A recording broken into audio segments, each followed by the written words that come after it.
Dalam nama Bapa dan Putra dan Roh Kudus. Amin. Shalom, kembali lagi di podcast Sego seputar gereja bersama Adel. Nah, kali ini narasumber kali ini buat Adel itu spesial banget. Kalau anak-anak SMAK zamannya Adel di atas gitu pasti tahu lah Mem Rosa. Gimana kabarnya Mem Rosa? Baik. Lama gak ketemu sih.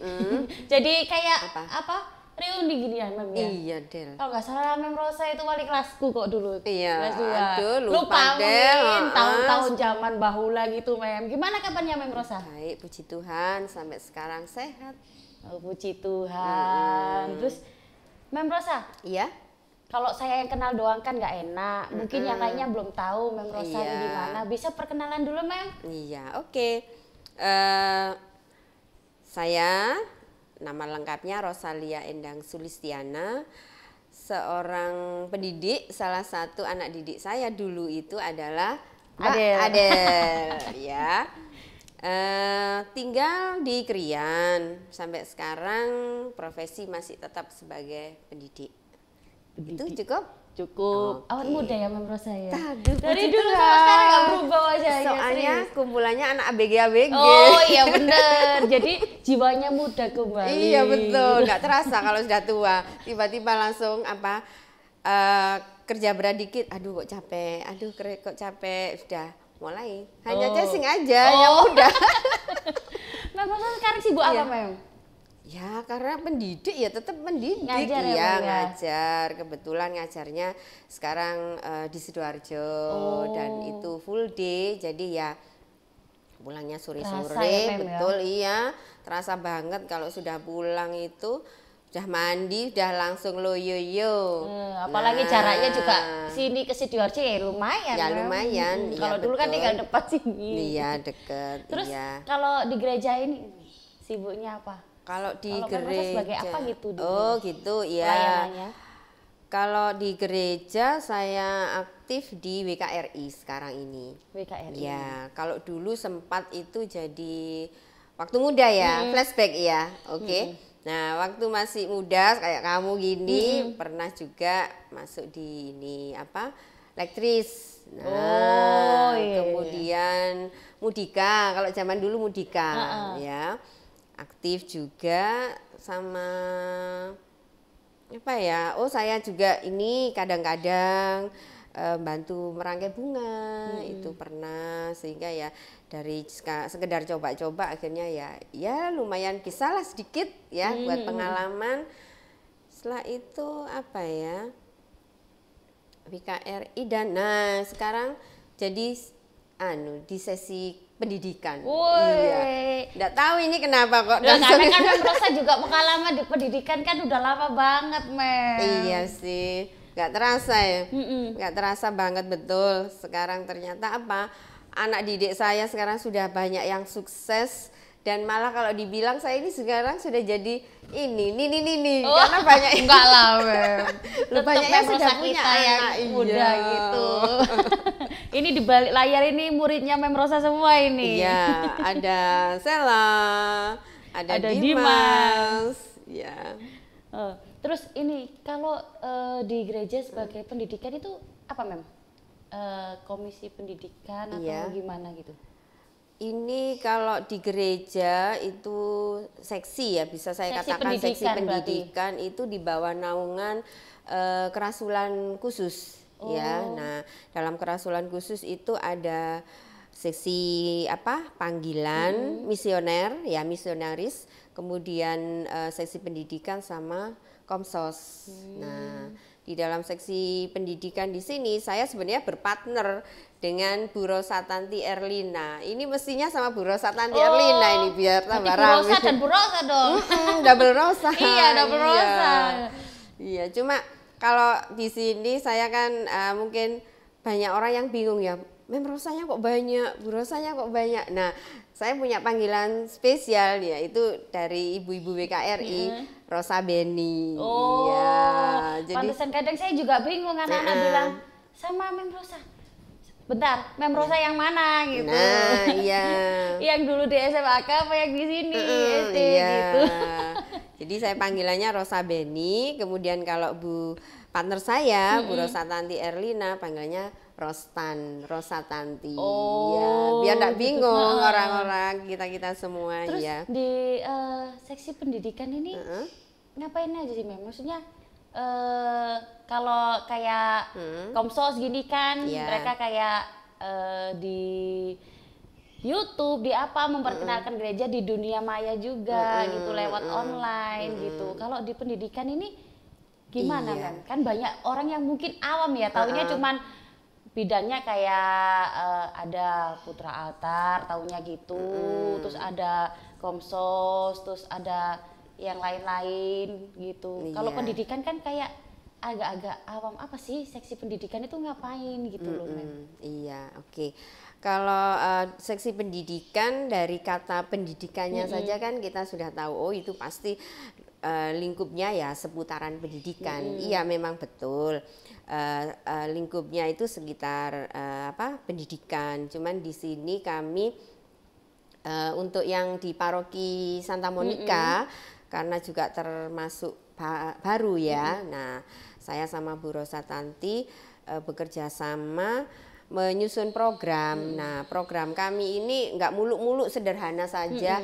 Khawatirnya nanti kalau terlalu muluk-muluk malah nggak terjangkau gitu iya, ya, nggak Mem, ya. terrealisasi. Kadang ya. keinginan kita banyak tapi terrealisasinya cuman beberapa Nah, gitu. betul, karena juga sama-sama kita punya pekerjaan, tugas utamanya sebagai ibu rumah tangga, terus Sebagai guru kemudian juga kan, Mem. sebagai jadi waktunya mungkin guru. juga Nah, terbatas ya, Mem ya. hanya berapa persen kan kita untuk meluangkan aktivitas ini. Ya, programnya yang kita buat itu pertama pendataan. Pendataan siswa yang beragama Katolik, baik itu yang sekolah di sekolah Katolik atau di sekolah non Katolik. Nah, sekolah non Katolik ini termasuk sekolah swasta yang non Katolik dan juga sekolah negeri. Nah, kalau sudah kita data di situ, akhirnya kita bisa mengetahui kalau yang siswa di sekolah Katolik jelas pasti pelayanan dalam bidang agama, pelajaran agama kan sudah pasti terpenuhi. Tapi kalau anak-anak yang sekolah di sekolah non Katolik, ya itu kita belum tahu apakah mereka sudah mendapatkan pelayanan pelajaran agama atau belum. Nah, ini tugas kami untuk mendata anak-anak. Nah, kebetulan program ini sudah kami jalankan dan puji Tuhan kita sudah ada kerjasama baik dengan para ketua lingkungan. Jadi hampir selesai, tinggal 2 lingkungan saja yang belum menyetorkan datanya kepada kami. Kami minta maaf, dari data yang sudah ada tadi itu ternyata ada 214 siswa Katolik yang sekolah. Nah, kemudian 139 siswa itu baik yang sekolah di Katolik maupun non Katolik itu sudah mendapatkan pelayanan pendidikan pelajaran agama maksud saya. Dan kemudian ada 75 siswa yang sekolah di sekolah non Katolik yang belum terpenuhi pelayanan untuk pelajaran agamanya. Nah, mungkin ini nanti kita fokuskan di 75 anak ini, nanti bagaimana tindak lanjutnya dalam hal pelayanan pendidikan agama. Nah, itu untuk yang pendataan. Nah, karena kalau sudah terdata itu kita juga mendata Bapak Ibu guru yang mengajar. Nah, di sini kami sudah ada Bapak Ibu guru yang bersedia mengajar, itu ada 6. Kita masukkan di sini kita kategorikan sebagai volunteer yang nanti akan membantu anak-anak yang belum mendapatkan pelajaran Katolik itu tadi. Iya. Itu dari data segitu banyak ini dari SD sampai SMA ya? Iya, betul. Kita buat global dari SD sampai SMA. Nah, terus keinginannya dari seksi pendidikan ini kan untuk anak-anak yang belum mendapatkan pelayanan pelajaran Katolik nantinya ini keinginannya gimana Mem? Dikumpulkan dalam satu tempat untuk mendapatkan pelajaran itu atau gimana? Nah, ini nanti kami diskusikan lebih lanjut lagi dengan ini Bapak Ibu guru tadi yang mau mengajar itu kita yang jelas pasti kita bagi ya, yang level SD ya kumpul SD, yang SMP juga kumpul SMP sama SMA. Nah, nanti untuk tindak lanjutnya hari apa, jam berapa dan tempatnya di mana itu nanti kita koordinasi lagi. Kebetulan kan sebentar lagi sudah tahun ajaran baru ya. Nah, nanti kami saya sama Bu Rosa nanti akan berkolaborasi untuk mengkoordinir itu Bapak Ibu sama anak-anak tadi itu ya. Soalnya kan setaunya Adel ini kan sekolah non Katolik juga kan biasanya juga waktu mereka pelajaran agama mereka yang agama Katolik ini kan minggir, dia dikasih guru sendiri di sekolahnya dari sekolah menyediakan. Berarti memang beberapa sekolahan ada juga yang belum ada untuk agama lain dari gitu ya. Hasil pendataan kami memang ada orang tua yang menyekolahkan anaknya itu ada di SD, SMP, SMA. Ternyata di situ mereka tidak mendapatkan pelayanan. Nah, tidak mendapatkan pelayanan. Nah, ini biasanya itu yang pengalaman menangani itu Bu Rosa Tanti sebenarnya. Itu biasanya membackup anak-anak tadi bagaimana untuk pelajarannya. Artinya yang kami maksud itu untuk ujian-ujiannya, ujian sekolah, untuk dalam hal penilaian untuk dirapot sebagai laporan pelajaran itu. Kemudian untuk program selanjutnya selain pendataan pendataan siswa sama guru, itu kita juga ada program penyaluran bantuan pendidikan. Nah, di sini kami berikan kepada anak-anak yang ada masalah dengan pembayaran sekolah. Tapi untuk tahun-tahun ini sebenarnya program itu sudah lama berjalan sebelum pada saat gereja kita masih berstatus stasi. Itu sebenarnya sudah jalan.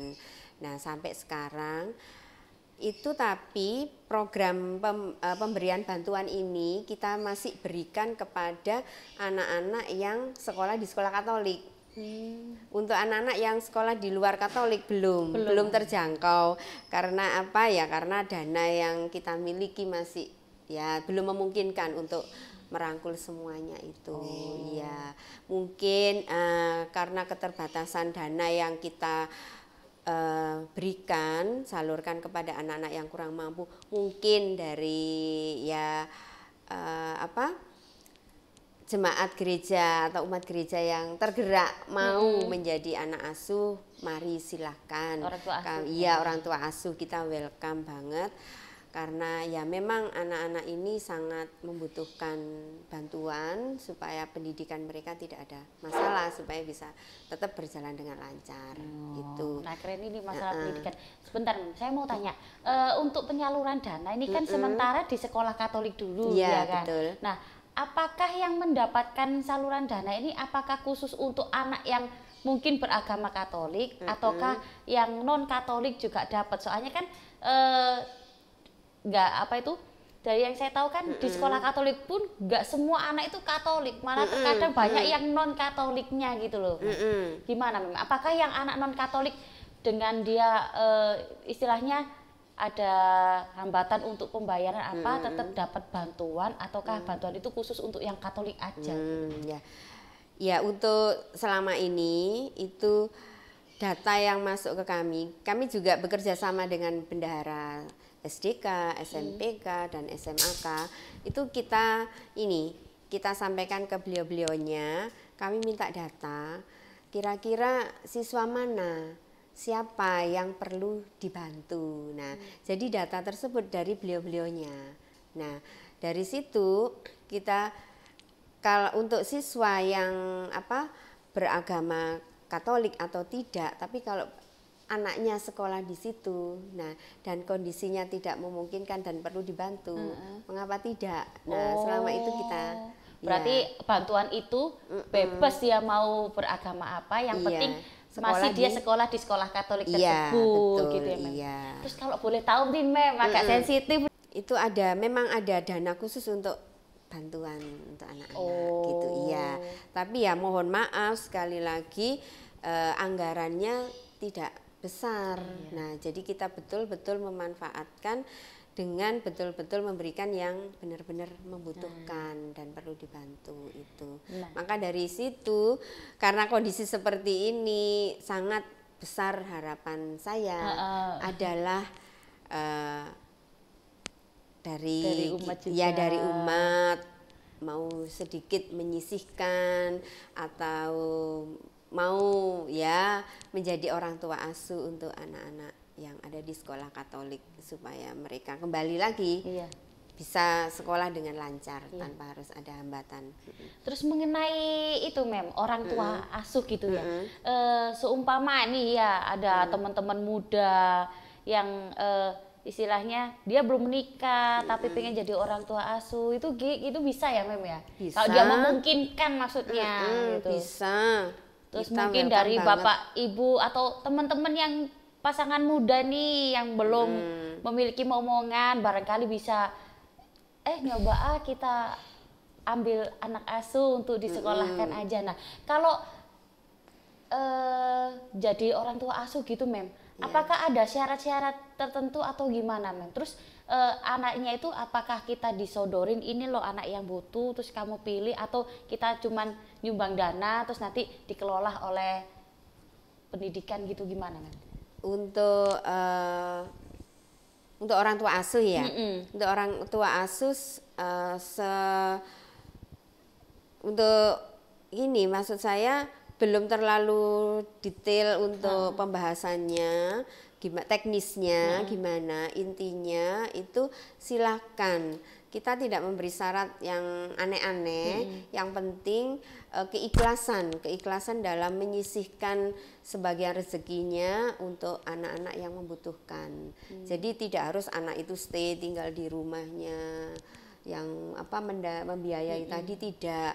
Misalkan ini aja langsung saya sampaikan kepada yang mengurusi, silakan. Iya. Jadi kayak gitu tuh enggak, tapi enggak dipatok berapa gitu ya tidak, kita, jadi teman-teman muda ya yang belum punya pasangan maupun udah punya pasangan, terus khususnya yang belum punya pasangan lah ya kan, biasanya kan kayak kita ini udah kerja, udah mapan, bisalah kita sisihkan sedikit aja buat adik-adik kita yang istilahnya kurang mampu gitu ya ya, biar dia bisa merasakan pendidikan sampai setinggi-tingginya gitu loh ya ya. Betul, iya. Terus aku mau tanya, landasan dari seksi pendidikan dalam menjalankan tugas-tugasnya itu apa aja Landasannya untuk seksi pendidikan di sini kami memang banyak ya landasannya, cuman kami prioritaskan landasan tersebut yaitu kesadaran dan partisipasi. Karena kami beranggapan dengan berlandaskan kesadaran dan partisipasi, program apapun yang kita susun itu pasti bisa akan berjalan karena adanya kesadaran dan partisipasi. Di sini kita masukkan keterlibatan dan kolaborasi dengan pihak-pihak yang bisa kita ajak untuk bekerja sama. Salah satunya yaitu tadi untuk dana, kembali lagi ke kepada juga. umat. Mari kita saling berpartisipasi untuk mewujudkan salah satu program seksi pendidikan, yaitu penyaluran bantuan bagi anak-anak yang kurang mampu. Supaya bisa menciptakan generasi-generasi muda yang bisa membawa kemajuan lah ya, untuk bangsa dan untuk gereja juga pastinya. Nah sekarang nih aku tadi udah dengar landasan-landasannya, terus sekarang aku pengen tahu nilai-nilai yang dihayati dalam komisi pendidikan, seksi pendidikan gini apa Nilainya simpel aja, sederhana. Kami buat sesederhana mungkin ya saya. Ini untuk nilainya yaitu nilai yang dihayati dalam seksi pendidikan itu tanggung jawab. Iya, kita ambil yang simpel saja, tanggung jawab. Tapi ternyata berat juga. Ya, tanggung jawab di sini yaitu tanggung jawab dalam melaksanakan program-program kami yang mana dilandasi kesadaran dan partisipasi. Iya. Gitu. Apalagi Mem Rosa juga guru ya, pasti kan waktunya benar-benar terbatas ya Mem ya. Betul, Paling nggak iya. bisa ketemu sama partner ya paling ya kalau minggu gini Iya, ke minggu. gereja gitu ya. Betul. Berarti terus kalau ada tanggung jawab gitu terus ada nggak Mem hambatan-hambatannya Mem selama ini Mem jadi seksi pendidikan gitu? Iya, kalau hambatan ya pastilah ya, Ah, pasti nggak ada. mungkin nggak ada. Iya, untuk hambatan ya tahun lalu kami sudah buat program yang sama ya. Apa hambatannya itu contoh aja yang paling kelihatan nyata itu pada saat kami menjalankan program pendataan siswa. Nah itu pada waktu itu partner saya Bu Rosa Tanti itu buat link ya, kita buat link dan kita share link tadi kepada ketua-ketua lingkungan. Kita juga bekerja sama dengan ketua lingkungan. Kemudian ketua lingkungan share ke para warganya, ke grup lingkungannya. Ya, grup lingkungannya. Ternyata kegiatan ini ternyata hanya berjalan kurang lebih 60% lah, kita katakan 60% nggak berhasil. Dan kita ulangi lagi tahun ini. Akhirnya kita tahun ini membuat secara manual hard copy, di situ kita sebar, kita bagikan ke ketua-ketua lingkungannya.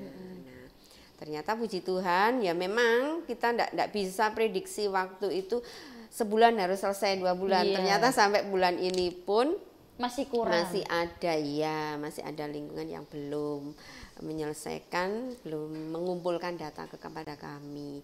Nah, itu hambatannya. Mungkin di sini lebih ke ini ya, hambatannya itu pada komunikasi ya. Komunikasi yang belum terjalin dengan baik antara kami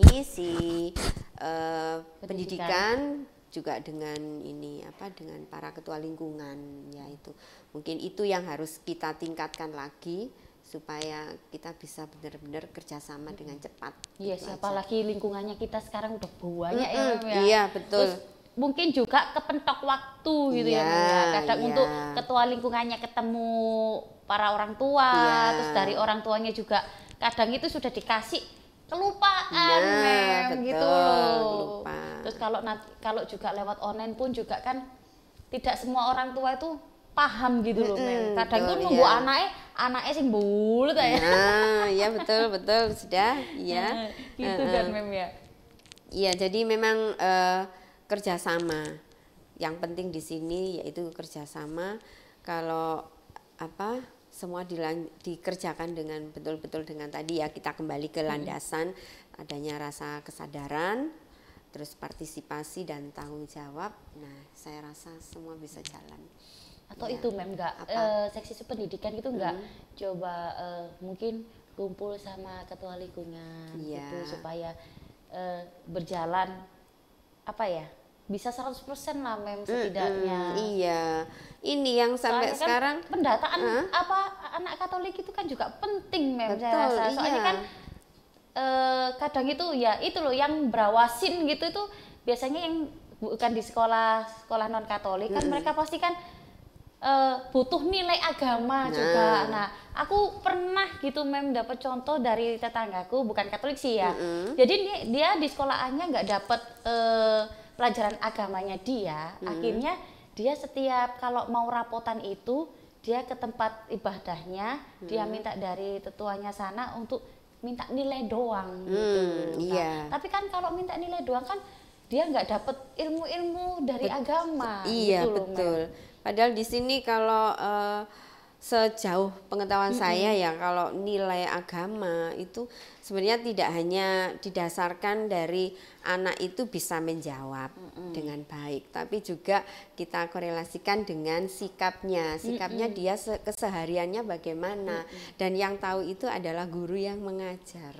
Nah, sehingga disinilah kita mungkin kesulitannya kalau anak itu tidak kita ajar secara langsung, hanya pada saat UAS saja, misalkan minta soal dan dikerjakan, kemudian dijawab dan kita menilai. Kalau hanya itu saja, saya rasa itu hanya nilai teoritis ya, tidak ada prakteknya. Padahal yang apa kita butuhkan juga apa ini nyenggol sedikit ke program keuskupan ya untuk bidang pendidikan itu sebenarnya juga menitik beratkan pada pelayanan pemahaman terhadap ini pelajaran agama yang nantinya dibawa pada kehidupan yang nyata.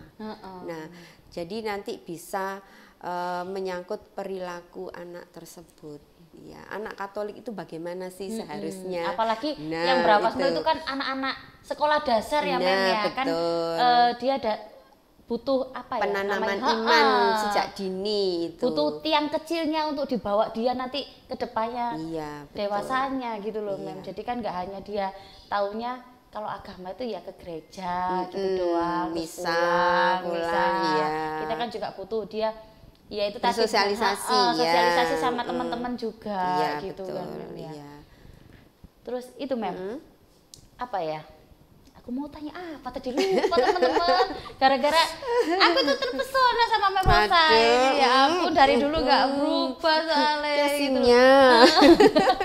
Seneng soalnya juga ketemu Mem Rosa gitu loh. Kangen ya Del ya. Dalam podcast ini aku juga bisa temu kangen sama Mem Rosa. Salah satu guru favoritku sih. Dulu kan ngajar bahasa Inggris gitu ya Mem ya. Sekarang masih ngajar bahasa Inggris juga. Masih, lama pindah bahasa apa?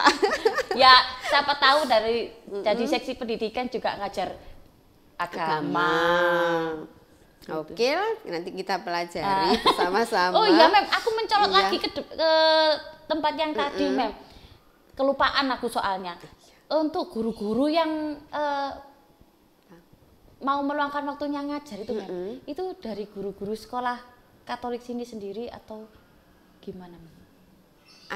Atau gabungan dari Sidoarjo, dari anu gitu enggak?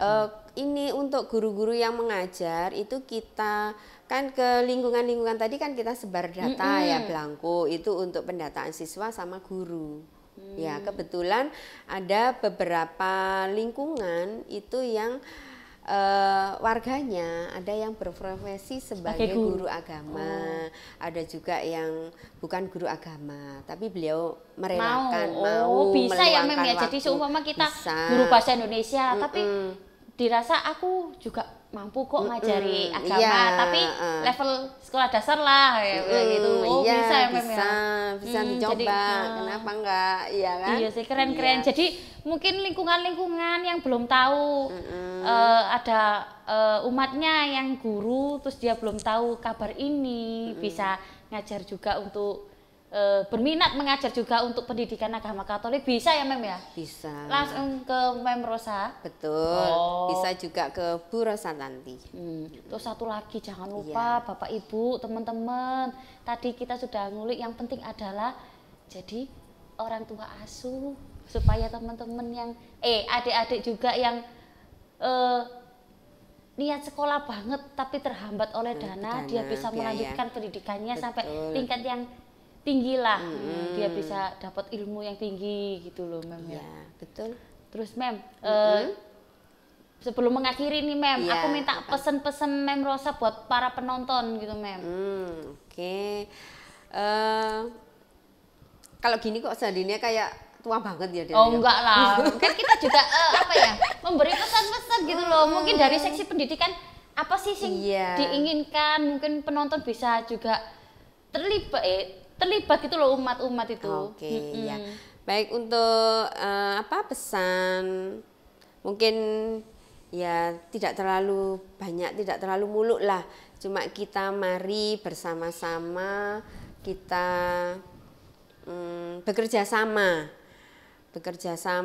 mewujudkan cita-cita atau program dari Komisi Pendidikan untuk melayani anak-anak dalam hal bidang pendidikan dan juga membantu anak-anak yang ada masalah dengan dana untuk belajar. Kita bersama-sama saling membahu untuk bertanggung jawab terhadap terhadap mereka selaku generasi muda, generasi penerus pengikut Yesus. Nah, ini tanda kutipnya yaitu sebagai pengikut Yesus. Ya, pengikut Kristus yang sejati. Jadi dengan adanya rasa kesadaran, tanggung jawab dari kita semua, semoga Tuhan memberikan kelancaran bagi anak-anak tadi supaya mendapatkan apa yang mereka butuhkan.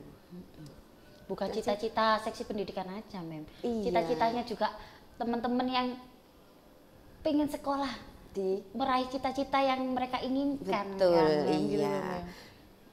Jadi kan juga saya juga doakan supaya penonton bisa dapat kelancaran dalam rezeki pekerjaan. Amin. Supaya juga bisa membantu adik-adik kita yang memiliki hambatan dalam bersekolah, khususnya dana gitu ya, Mem ya. Iya. Sekali lagi dana. Dana, balik lagi ke dana, Mem. Soalnya Iya. kan ya gimana ya, pendidikan itu kan penting gitu loh, Betul, Mem. iya. Gitu loh. Setidaknya dalam pendidikan itu dia bisa menjalankan kehidupannya itu bisa lebih baik gitu, Betul, Mem iya. ya. Oke, makasih banyak Mem Rosa. Sama-sama, Hari ini aku Del. dapat ilmu juga, bisa temu kangen juga sama Mem Rosa. Seneng banget loh Mem hari Iya, ini. betul. Aku tadi tuh sempat mikir narasumbernya Mem Rosa yang mana nih ya? Masa Mem Rosa wali kelasku dulu. Akhirnya ketemu Betul, lagi. iya. Nah, makasih banyak Mem. Terus Iya. buat seluruh umat Paroki Santa Monica atau di luar paroki, terima kasih banyak atas waktunya untuk menonton podcast kali ini. Dan jangan lupa nantikan juga podcast-podcast selanjutnya bersama host-host yang keren tentunya di Sego. Nah, sebelum kita akhiri podcast kali ini, kita tutup dengan tanda kemenangan kita dalam nama Bapa, Putra, dan Roh Kudus. Amin. Amin.